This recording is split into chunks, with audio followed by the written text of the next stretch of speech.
I never thought a phone call could change my life so much, but that's exactly what happened. One crisp autumn afternoon in Chicago, I noticed my phone ringing with an unknown number. I almost ignored it, but something made me pick it up. When I answered, I recognized the voice immediately, even though it had been years. "Samantha, it's Isabella," she said, sounding both formal and something else I couldn't quite figure out. "Isabella," I replied, trying to keep calm. "What's going on?"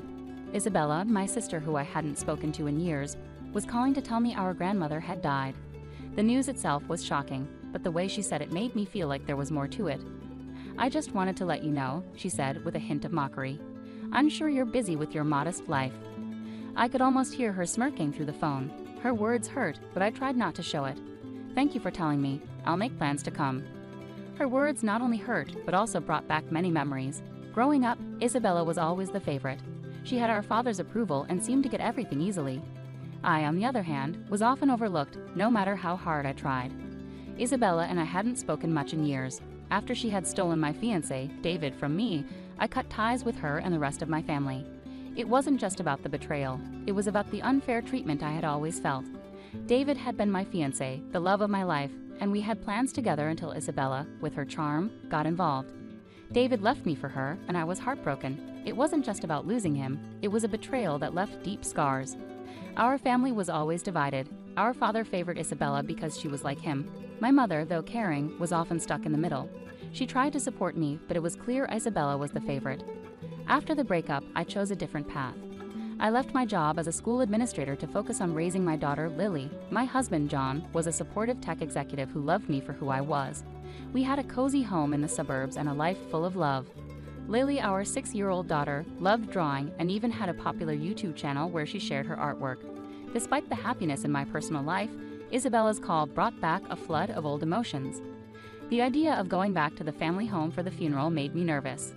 I hadn't been there in years, and the memories were mixed. Our grandmother had always been kind and supportive. Her death marked the end of an era, and Isabella's call felt like I was being pulled back into a world I had tried to leave behind. I spent the next few days getting ready for the trip. The thought of seeing Isabella again filled me with a mix of dread and anticipation. It wasn't just about the funeral. It was about facing the family issues that had shaped so much of my life. I couldn't shake the feeling that Isabella's call had more to it than just the news of our grandmother's death. On the day of the funeral, I stood in front of the old family home. It looked exactly the same, yet different.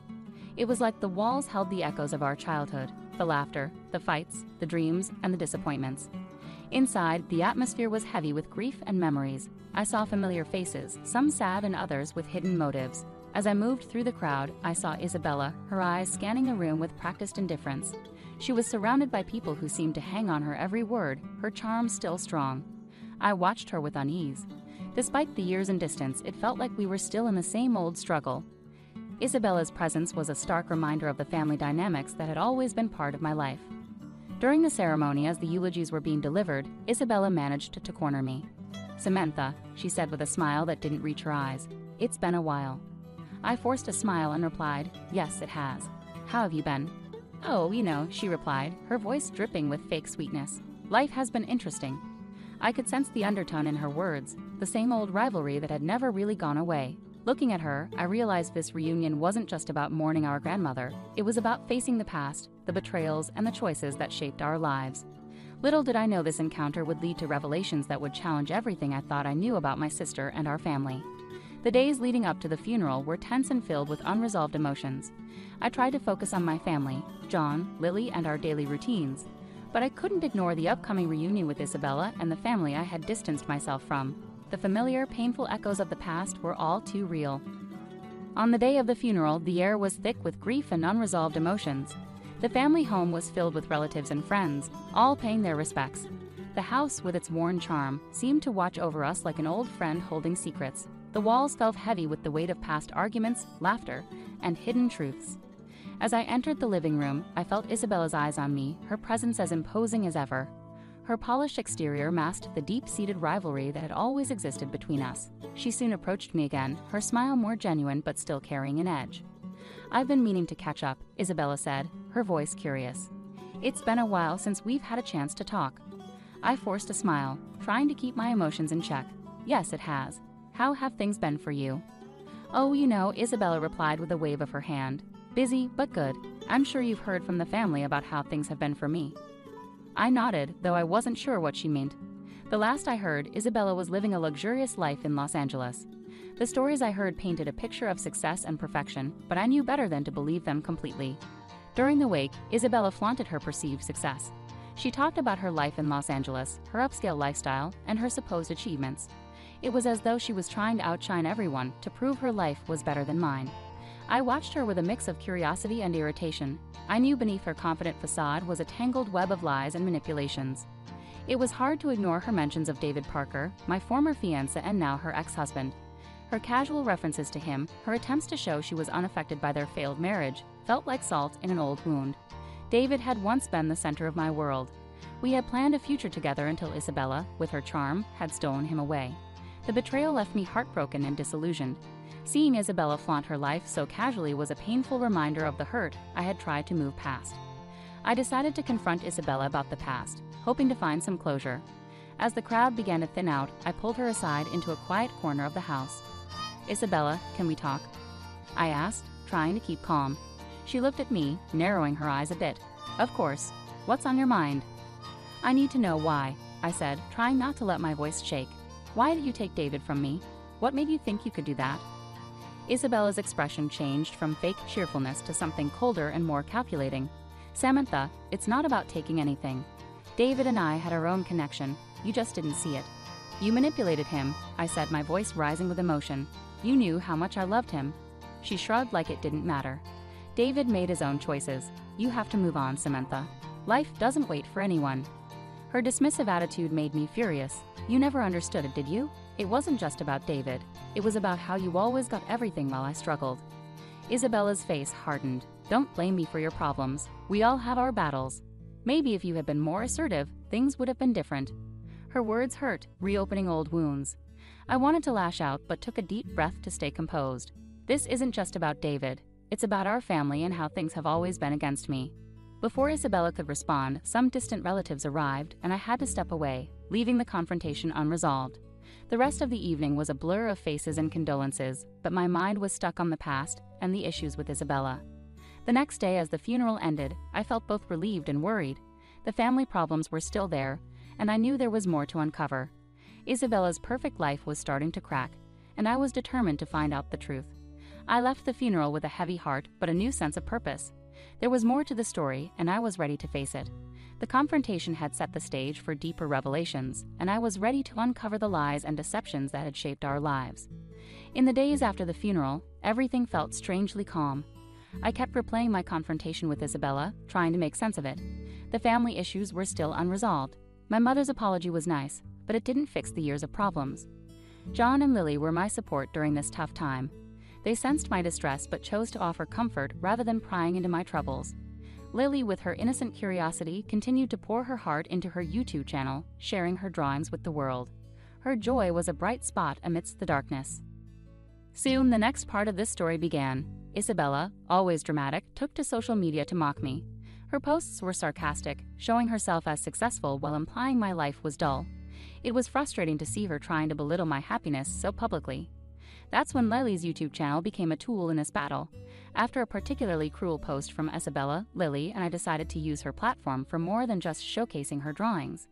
I helped Lily create a video that countered Isabella's lies, focusing on the positive aspects of our life and subtly addressing the falsehoods Isabella was spreading. The video, though seemingly innocent, had clear references to Isabella's attempts to undermine us. It quickly gained attention, and soon the comment sections of both Lily's channel and Isabella's posts were filled with reactions. People began to see Isabella's facade for what it was, a mask hiding her insecurities and deceptions. As the video went viral, Isabella's reputation started to crumble. The backlash on social media was quick and harsh. Comments pointed out the inconsistencies in her stories and questioned her integrity. The spotlight she had crafted was now exposing her vulnerabilities. Meanwhile, Isabella's personal life began to fall apart too. David, struggling with the public fallout from our confrontation and the negative attention on his and Isabella's failed marriage, made a significant mistake at work. This led to his dismissal from his job as a software engineer. The pressure was too much for him, and he fell into a deep spiral of self-doubt. Unable to cope with the financial and emotional strain, Isabella made a drastic decision. She filed for divorce, cutting the last ties with David. Their son James, caught in this turmoil, was placed into a care facility because of Isabella's unstable situation, a stark contrast to the privileged life she once flaunted. The family dynamics were changing fast. My mother, who had always favored Isabella, approached me with a heartfelt apology for the past. She admitted that her favoritism towards Isabella was a mistake and acknowledged the hurt it caused. "I'm sorry for everything, Samantha," she said, her eyes filled with regret. "We should have treated you better. I see now how much pain we caused." I appreciated her words, but the scars of the past were not easily healed. I chose to keep a distant but cordial relationship with her, focusing on what truly mattered, my family's happiness and well-being. Amid these revelations, John and I decided to take a break from the chaos. We planned a joyful outing to an amusement park, a chance for Lily to enjoy herself and for us to reconnect as a family. It was a reminder of the simple joys and the love we shared. The trip was everything we needed, a day filled with laughter and bonding. It reinforced the strength of our family and highlighted the content life we had built together. It was a much-needed break from the drama and reminded me of the importance of moving forward with love and support. As we enjoyed the day, I realized that while the past had its shadows, the future held the promise of light. With Isabella's downfall and the family's apologies, I felt a sense of closure.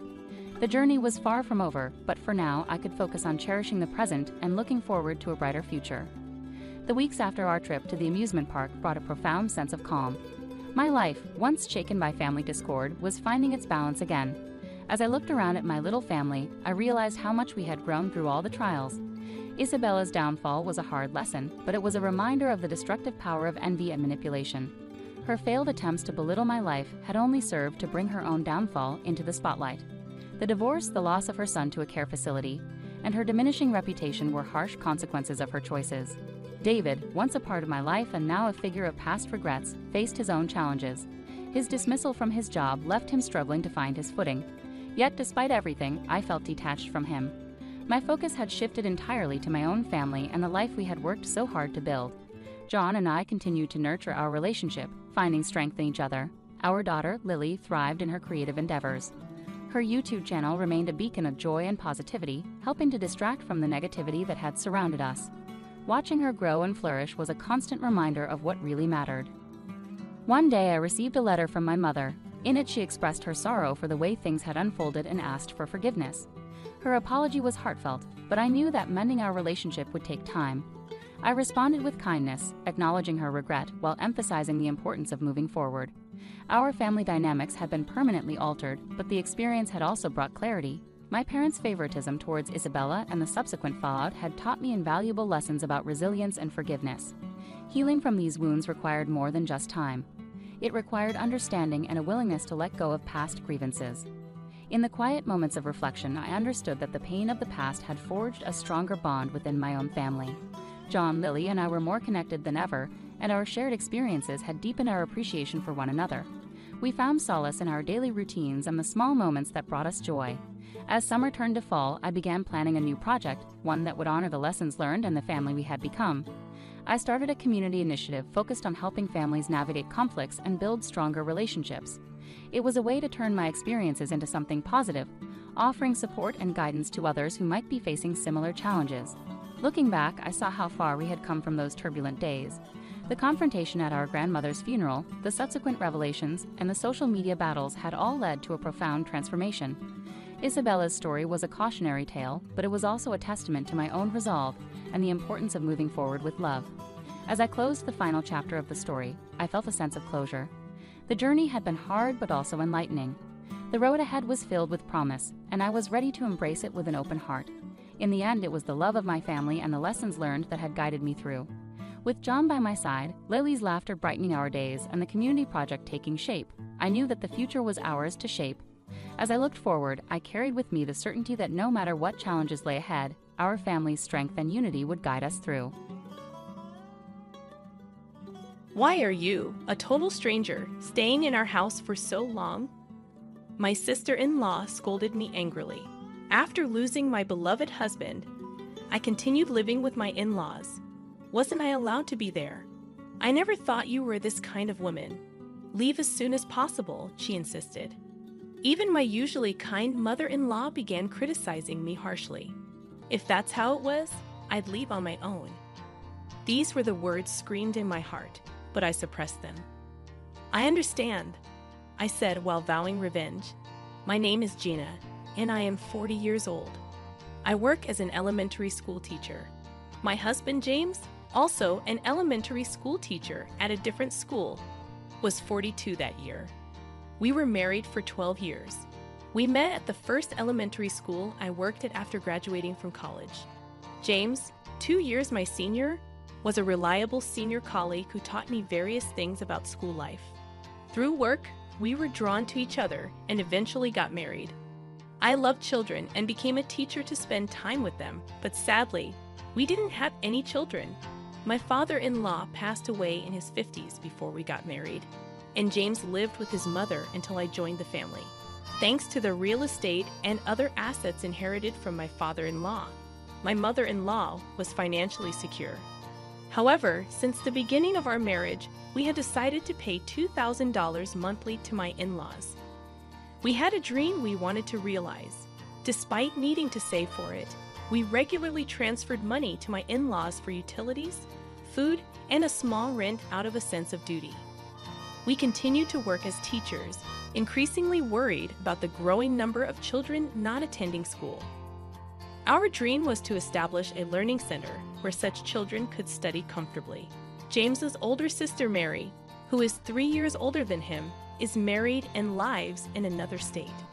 My sister-in-law's son left home last spring for studies, so it should be just the two of them now. Although living about an hour's drive away, my sister-in-law visited every weekend, asking my mother-in-law for financial help. My son's tuition is short. Can you help a little? My sister-in-law would softly ask. Really? It can't be helped. How much do you need? My mother-in-law would spoil my sister-in-law. For some reason, James couldn't understand why. Frustrated, he finally asked his sister one day, "You received a fair amount from Dad's inheritance, right? Why are you always short of money?" he asked incredulously. My sister-in-law then retaliated, "You don't have any kids, so you wouldn't understand. Raising children is incredibly expensive. You talk about inheritance, but that money can't last forever." However, my sister-in-law's spending was clearly excessive, even in my eyes. Once she asked for money for education, another time for home repairs, and before that for food. Every time, my mother-in-law would give my sister-in-law a considerable amount. I couldn't understand why. That day, we went to our respective schools as usual. An ordinary morning, the usual scenery, until that phone call. I received news that James had collapsed and was rushed to the hospital. Urged to hurry there, I exclaimed in shock, "What?" My husband collapsed. Confused, but upon reaching the hospital, I found James unconscious, and he had to undergo thorough examinations. I wished it was all a bad dream, but despite aggressive treatment, James passed away that night. Faced with this unexpected event, I didn't even have time to cry. Immediately taking leave from work to arrange the funeral, I felt I couldn't mentally survive otherwise. My mother-in-law, likely more heartbroken than me, courteously received the mourners throughout the funeral. It was an opportunity to meet my sister-in-law's family again, my sister-in-law, husband Robert, and their son Alex, who was a college student, helped devotedly. However, my sister-in-law herself didn't seem to grieve over her own brother's death. It almost seemed like she was happy about it. After James's funeral, I returned to my mother-in-law's house. My sister-in-law's family said they had other things to do and went home without dropping by. Then, my mother-in-law spoke quietly, "Gina, I never thought being bereaved of my son would be this lonely." Hearing these words, my pent-up sadness burst out, and I broke down crying. "If it's okay with you, Gina, would you stay in this house forever? I'm lonely living by myself." My mother-in-law spoke kindly to me. "Let's support each other from now on, Mother," I replied, wiping away my tears. However, more troubles followed just as we decided to live together. My mother-in-law suddenly collapsed. It might have been due to the grief of losing her son. She was diagnosed with a stroke. Fortunately, she survived but was left with paralysis in her right side. I wish to continue living in this house. There are so many memories here. I want to spend my time here, she said with slightly slurred speech but with determination. I'm fine, so please continue to focus on your work, Gina, my mother-in-law kindly told me. However, I was worried about leaving my half-paralyzed mother-in-law alone at home. We decided to use long-term care insurance for home care with the help of a helper. Even after James passed away, I continued to contribute $2,000 monthly for my mother-in-law. However, my sister-in-law started visiting her mother more frequently. I'm just worried about Mom, my sister-in-law said. But could anyone understand this? From past experiences, I felt I shouldn't easily believe my sister-in-law's words. My mother-in-law, having lost her mobility and feeling weak, asked, "Gina, Mary wants to live here with us. What do you think? Mary wants to too? What about her husband?" I asked in surprise. "Alex is already in college and not at home. She says it's okay for her to live here alone. Her husband might move here eventually too," my mother-in-law explained. I felt uneasy and asked frankly, "If you think it's good, I won't oppose it. But what about me?" "What are you saying, Jeanette? You're like a daughter to me. It's totally fine for you to be here," my mother-in-law assured me. However, if my sister-in-law actually moved into the house, I wouldn't be able to stop her like James did. This left me with unresolved anxiety. Amid these concerns, I had to leave the house for a week-long training, leaving my mother-in-law's care to the helper. "Mother, I'll be away for a week from tomorrow, so please follow the helper's instructions," I said, trying to sound lighthearted to ease my mother-in-law's anxiety. "Don't give money to Mary if she comes, and if something seems odd, contact her husband too." I was very worried about the possibility of my sister-in-law visiting the house during her absence. I couldn't concentrate on my training because of this worry. Upon returning home after a week, I was greeted by my sister-in-law. "Welcome back. Mom wants to talk to you." My sister-in-law looked at me with a smug smile. I had an ominous feeling entering the living room. My mother-in-law looked at me with a displeased expression. "I'm back," I greeted timidly, overwhelmed by the atmosphere. "Gina, were you trying to kick me out and put me in a facility?"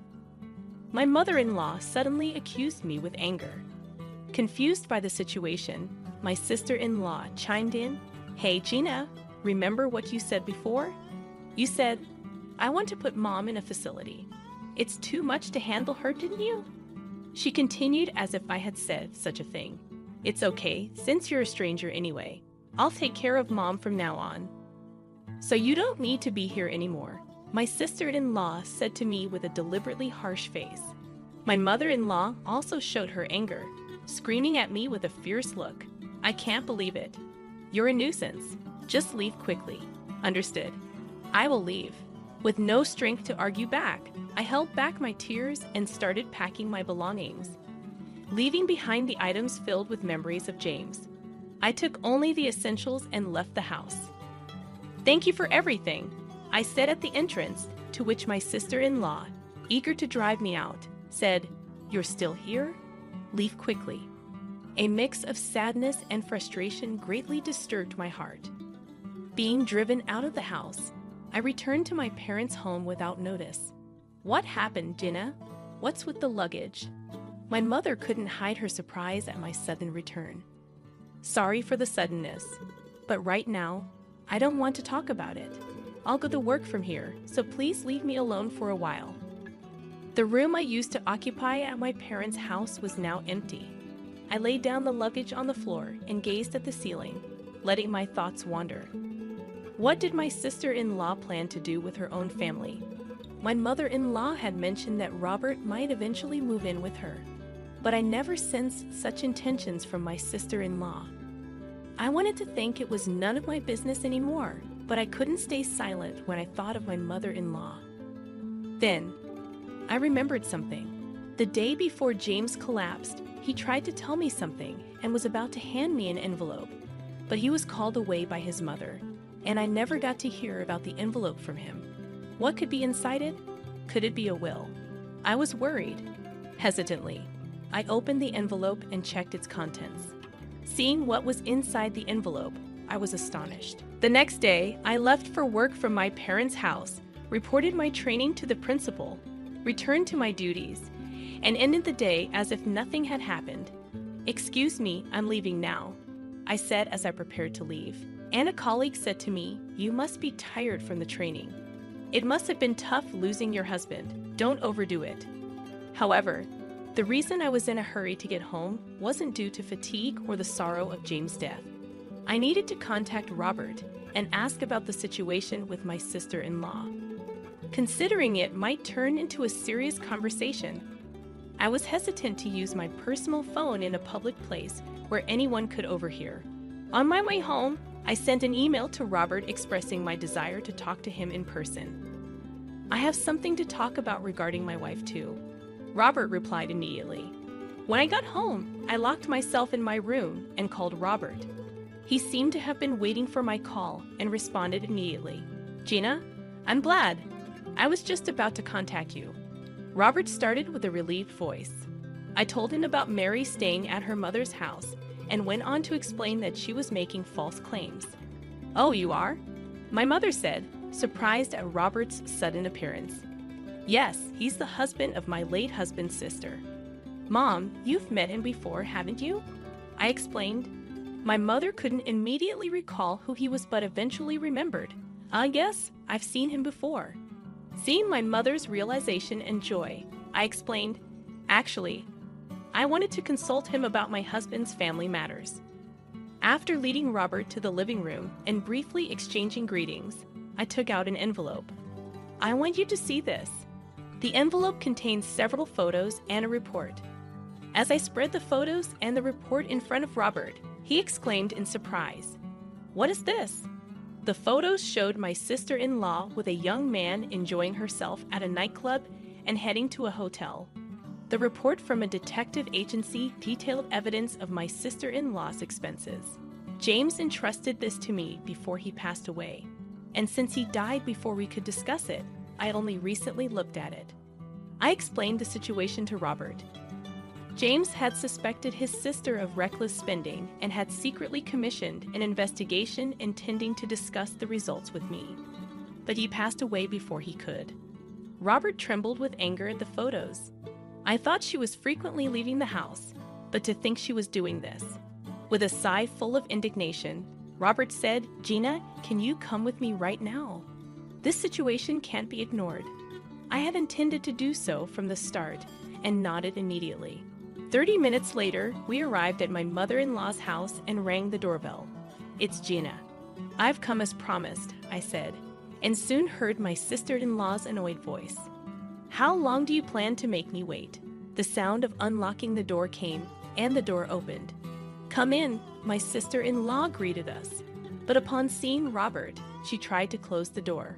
Robert quickly grabbed the doorknob. "Mary, we need to talk. Can you listen for a moment?" he said, holding the door. His voice was calm, but his anger was palpable. My sister-in-law struggled to close the door, but couldn't overpower the man's strength, and eventually had to leave it open. "Fine, what you want?" she said, allowing us to stay at the entrance, seemingly not wanting my mother-in-law to be aware of Robert's unexpected visit. "Is that you in these pictures? Who's the man next to you?" Robert asked, confronting his wife with the photos. "Where did you get these? No way." Mary was shocked upon seeing the photos. "Do you remember?" "Well, who is this?" "Answer me." Robert, usually mild-mannered, pressed his wife. "Just a friend." "Can I have young friends?"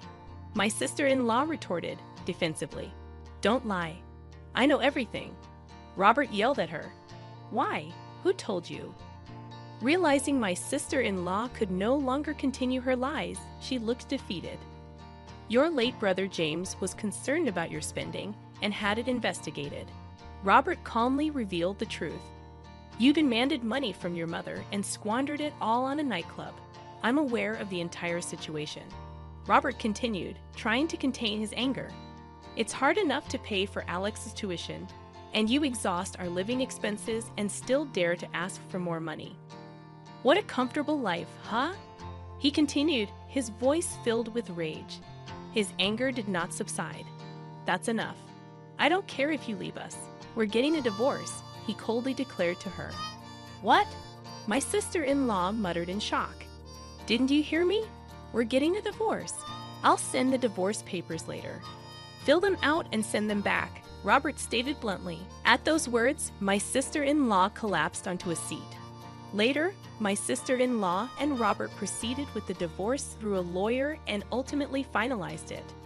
They agreed to consider her spending at the nightclubs as a reason for compensation and to share the payment of Alex's tuition until his university graduation. However, there was a possibility that she might default on the payments, so they agreed that a lawyer would collect the payments monthly. After receiving her share of my father-in-law's inheritance, my sister-in-law had squandered it all on her expenses at the nightclub and then set her sights on my mother-in-law's property. But she found the bank account balance to be lower than expected, and her plan failed.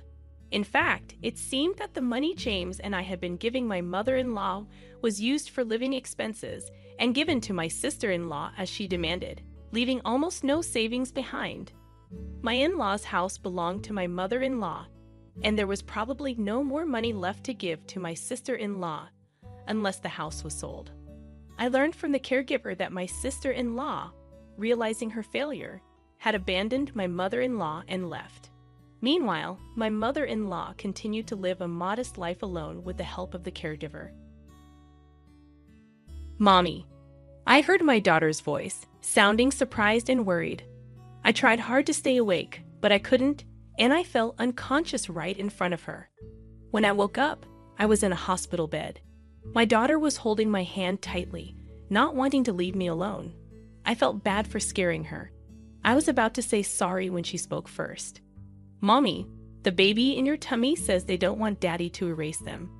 Her words surprised me. "My name is Linda Williams. I'm 27 years old, and I take care of our home. I live with my husband, Mark, who is 2 years older than me, and our daughter, Sarah, who is 4 years old. Before, I used to work as a sports trainer, but I had to stop because I got pregnant. It made me sad to leave my job, but I wasn't feeling well often after I found out about the pregnancy, so I didn't have a choice. It was tough for me to quit, but there were some good things too.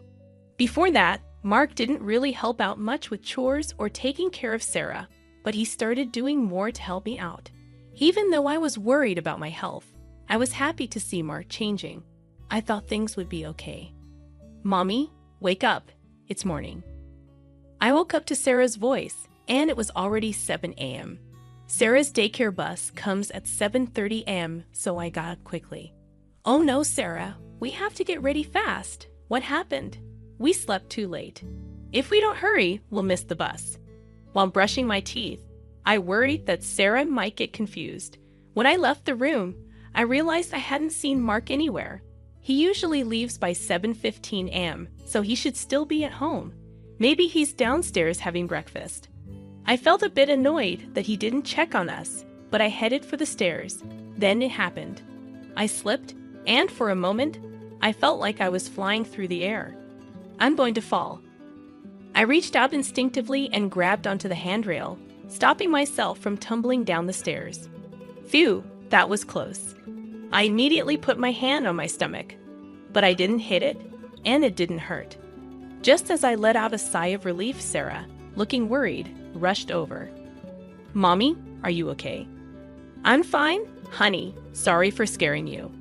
I reassured Sarah as I hugged her tightly. Then Mark, hearing the noise, hurried over from downstairs. "What happened?" I slipped and almost fell down the stairs. "Whoa, be careful." "I'm sorry, but it felt like the floor was really slippery and... Wait a minute. I noticed that the floor looked cleaner than usual. I hadn't noticed before, but the wooden floor in the hallway was shining, like someone had polished it. Mark then explained in a flustered tone. "All right, I waxed the floor last night." "Waxed? Why did you suddenly decide to do that?" "I noticed it while cleaning the floor, but I guess I got a little too excited." "I'm sorry," Mark explained. "Oh, I see." I was surprised that he had waxed the floor, something he had never done before. But lately, he had been helping out a lot more with chores around the house. So maybe he was starting to notice the little things. Once men start paying attention to details, They just can't stop, can they? Even though it seemed a bit strange, I decided not to worry about it. A few days later, on a Sunday, Mark had to work, so I took Sarah to the park by ourselves. Before, I used to run around and play with Sarah, but I couldn't do that now. I watched Sarah happily playing on the swing, with a water bottle Mark had prepared for me in my hand. Who would have thought that Mark would start preparing things like a water bottle for me? When Sarah was born, Mark wasn't interested in anything at home. It still makes me emotional when I think about it. He didn't seem interested in Sarah either, so whenever I talked to him about it, he got upset, and he started coming home from work later and later. The fact that he now prepares a water bottle for me is still surprising, but it makes me really happy. Thinking about this and feeling a bit thirsty, I decided to take a sip of the tea Mark had made for me. Then, Mommy, Sarah called out suddenly. After drinking about a quarter of the bottle, I suddenly felt dizzy and started to feel unsteady on my feet. I held onto the swing's fence for support, but even then, I could feel myself getting weaker, and it was hard to stay standing. Mommy, what's happening? Help, Mommy! I heard Sarah's voice, sounding surprised and worried. I tried my best to stay conscious, knowing that if I fainted, Sarah would be left alone. But despite my efforts, I collapsed while shielding my stomach. When I woke up, the first thing I saw was the bright white ceiling above me. I felt disoriented for a moment, but then I noticed the smell of disinfectant and saw a nurse approaching, asking, "Are you okay?" It dawned on me that I was in a hospital, and then I thought of Sarah. "Excuse me, do you know where my daughter is?" She was with me when I passed out. I asked the nurse as I sat up. She nodded understandingly and reassured me with a smile. "She came to the hospital with you in an ambulance. She should be with your husband now." My husband. He left work early to come here. He arrived a little while ago. He's such a caring husband, the nurse informed me before leaving the room to call them. Feeling relieved that Sarah wasn't alone, my head started spinning again, and I collapsed back onto the bed.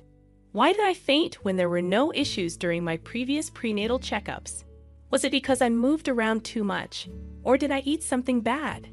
As these thoughts raced through my mind, I suddenly remembered the tea from the water bottle that I had drunk just before I fainted. Come to think of it, that tea, just as I pondered this, the door opened and the nurse, a doctor, Mark, and Sarah entered. "Mommy," Sarah exclaimed with relief. "Sarah, I'm so glad you're here. I'm sorry for leaving you alone," I said, relieved to see her. "I'm okay. But what about Mommy? Are you okay, Mommy?" Sarah asked, sounding worried. "Yeah, I'm feeling better now," I reassured her, patting her head as she rushed over to me. The doctor smiled beside me. In the end, the doctor decided that I needed to stay in the hospital for 2 or 3 days. After they finished examining me, both the doctor and the nurse left the room. Mark said, "I'll go get a drink," and he left too. In the hospital room, it was just me and Sarah. Then Sarah seemed a bit uneasy, like she wanted to say something. "What's on your mind, Sarah?" I asked.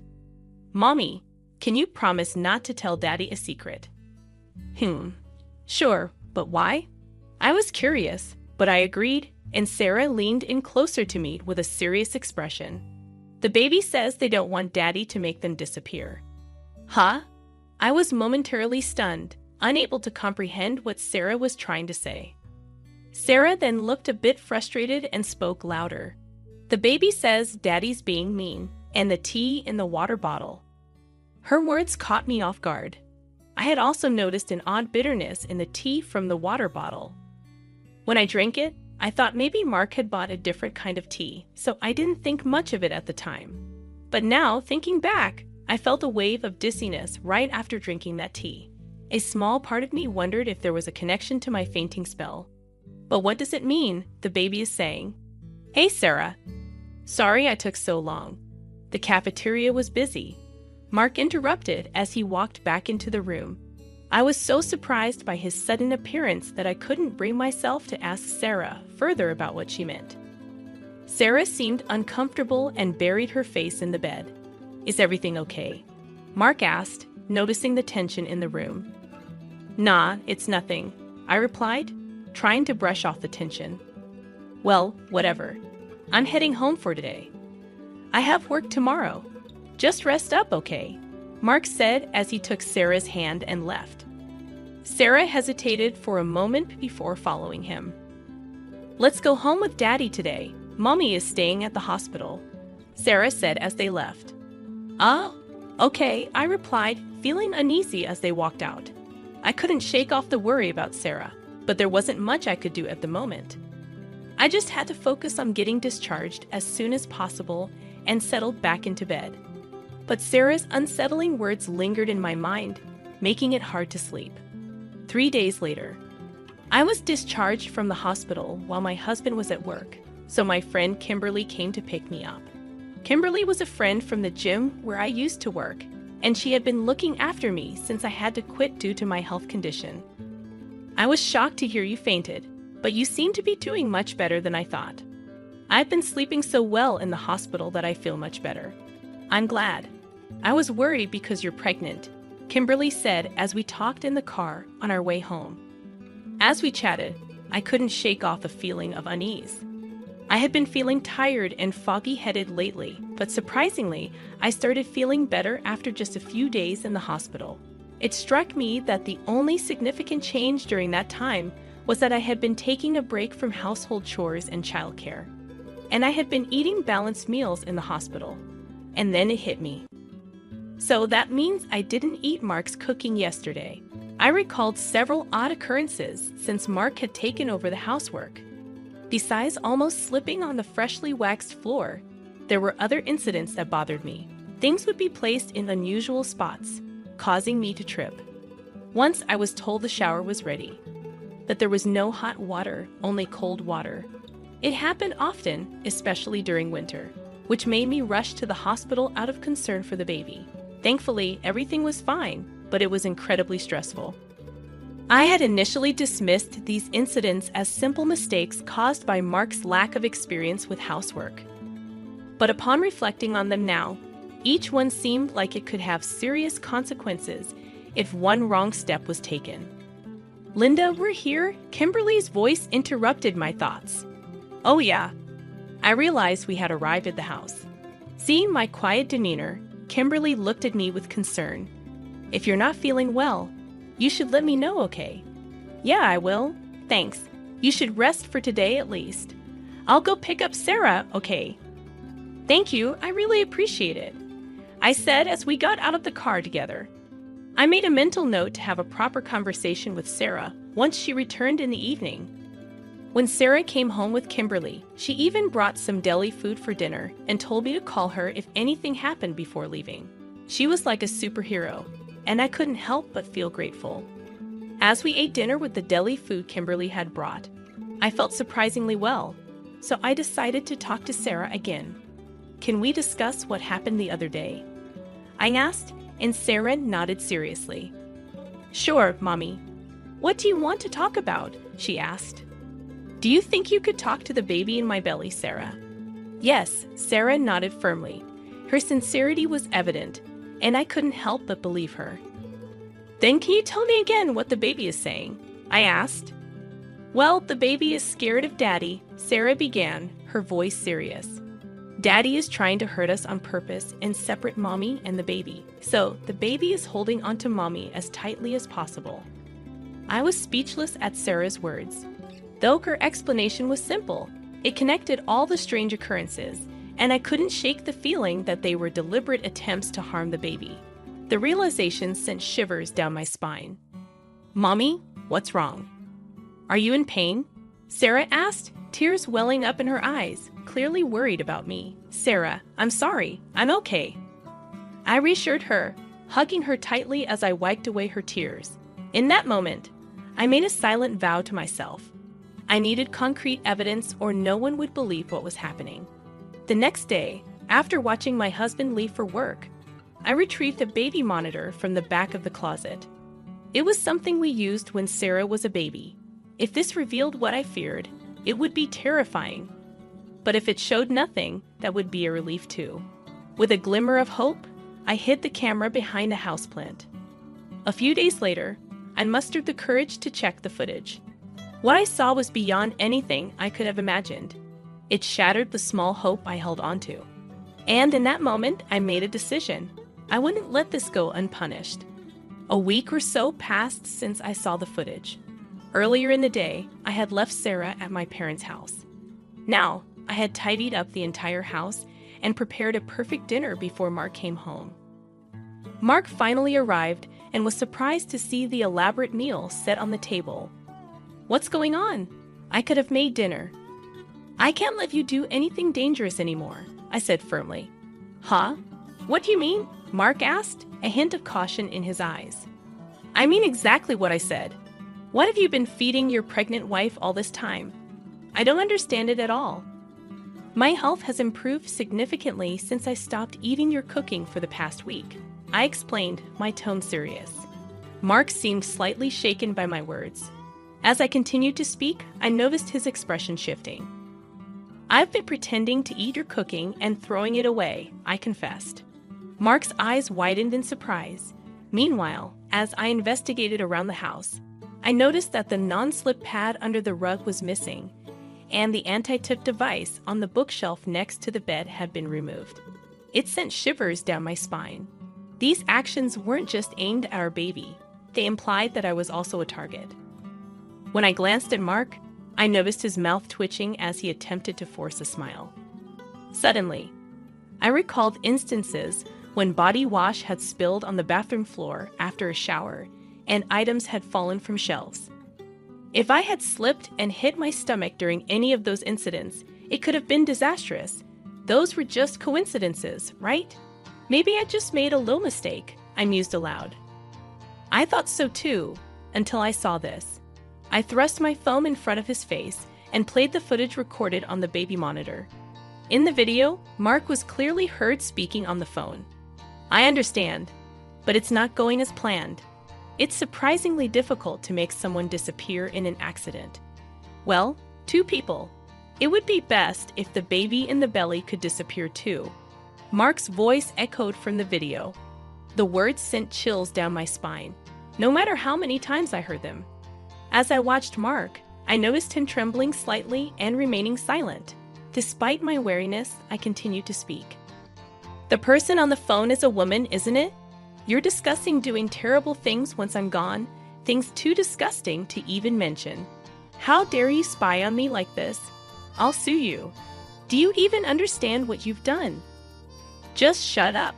Just shut up." Mark exploded, his face turning bright red as he lost control and lashed out at me. Instinctively, I hunched over to protect my stomach. Suddenly, there was a loud bang, and I heard Mark scream, "Landa, are you okay?" "Kimberly, thank you," I said with relief as I looked over to find Kimberly, who had easily subdued Mark and was now laughing. In fact, she's a strong woman who has won the national wrestling tournament multiple times. I had asked Kimberly to stand by in the next room just in case. Mark, pinned down by Kimberly, was now shouting angrily, "You think you're alive because of me, right? Yet you keep bothering me with demands to play with the kids and help with housework. If you all would just disappear, I could live freely. Just get lost, for my sake, you idiot." "So, that's what you think. But thank you, huh? Actually, you just helped me a lot by self-destructing," I said calmly, thrusting my phone, which was on a call with 911, in front of Mark. I had put it on call mode earlier, so all of Mark's words had been recorded and sent directly to the police. "Please, not the cops," Mark pleaded, struggling to escape Kimberly's grip, but she held him firmly in place. "I'm sorry, I was wrong, please. I apologize. Forgive me." Mark continued to beg, but it was too late for apologies. "That's not something you can get away with just by apologizing. What you were about to do." "Don't say such things," Mark interrupted, thrashing around. Suddenly, the sound of several footsteps and a voice saying, "We're coming in," echoed, and police officers entered through the unlocked door. In no time, Mark was taken away. Even as he was being escorted out, he pathetically clung to me, pleading for help. A subsequent investigation uncovered Mark and his mistress's sinister plan. Their objective was to eliminate me, who stood in their way, so they could be together. Even if they failed to get rid of me, they planned to fabricate a story about the loss of our child due to my carelessness, leading to divorce. Moreover, they hoped to blame me for the incident to claim compensation during the divorce proceedings. The audacity of their scheme leaves me speechless. Even now, the thought of what could have happened if I hadn't noticed anything sends chills down my spine. Mommy, the baby is happy. She says she can always be by your side, Sarah said as soon as I picked her up. Yes, I'm so glad.